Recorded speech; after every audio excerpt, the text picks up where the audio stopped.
குறளுடன் அரசியல். இன்னைக்கு நம்ம பார்க்க போற குறள், இயற்றலும் ஈட்டலும் காத்தலும் காக்க வகுத்தலும் வல்லது அரசு. வருவாய் ஈட்டுவது மட்டுமல்ல, அதை பாதுகாத்து சரியாக பயன்படுத்துவதுதான் அரசின் கடமை. இத முந்தைய அரசு வருவாய் ஈட்டுச்சா, அதை பாதுகாத்துச்சா, இல்லை சரியாக பயன்படுத்துச்சான்றத இந்த வீடியோல நான் விளக்குறேன். தமிழ்நாட்டு மக்களுக்கு வணக்கம். நான் உங்க நிஷ்தா ஜென் ஆல்பா பாலிடிக்ஸ்ல இருந்து.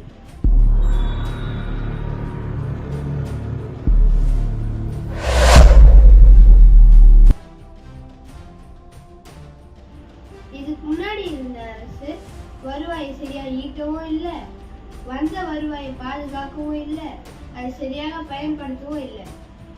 இது கவனிச்சு வந்த தாவேகா அரசு தேவையில்லாத செலவுகள் எல்லாம் கட் பண்ணியிருக்காங்க.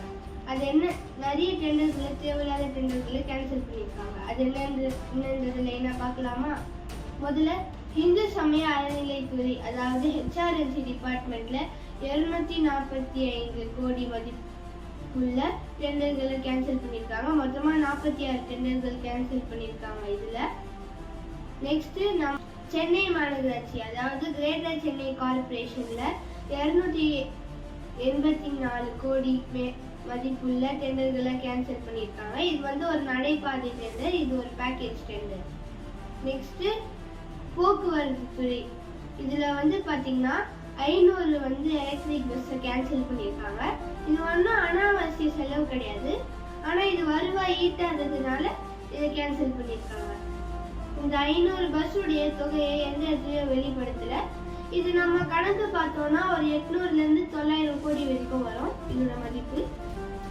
அடுத்தது தூய்மை பணியாளர்களை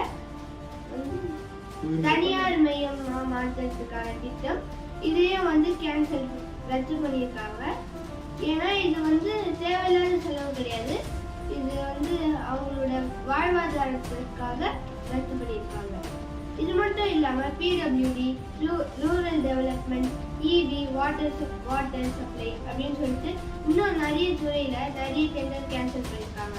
சுமார் 100க்கும் மேற்பட்ட டெண்டர்கள் இதுல கேன்சல் பண்ணியிருக்காங்க.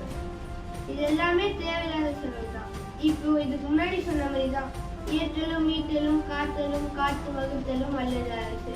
இப்போ இவங்க தேவையில்லாத செலவெல்லாம் இதை பாதுகாத்திருக்காங்க நம்ம தாவேகா அரசு. இதுவரைக்கும் ரத்து பண்ண இந்த மொத்த டெண்டர்களோட மதிப்பு 1430 கோடி. இப்போ இதுக்கு முன்னாடி சொன்ன மாதிரி தான், இயற்றலும் ஈட்டலும் காத்தலும் காத்து வகுத்தலும் வல்லது அரசு. இவங்க இந்த தேவையில்லாத செலவுகள்ல இருந்து இந்த வருவாயை காப்பாத்திட்டாங்க. இது அவங்க சரியாக செலவு பண்ணுவாங்கன்றது நம்ம நம்புறோம். இதுல உங்களோட கருத்து என்னன்றதை கமெண்ட்ல சொல்லுங்க. இந்த வீடியோ பிடிச்சிருந்தா லைக் பண்ணுங்க, மறக்காம எங்க சேனலை சப்ஸ்கிரைப் பண்ணுங்க. நீங்க பண்ற ஒரு சப்ஸ்கிரிப்ஷன் வந்தா எங்களுக்கான சப்போர்ட். உண்மையை உணர்ந்து உறுதியான சமுதாயத்தை உருவாக்குவோம். நன்றி.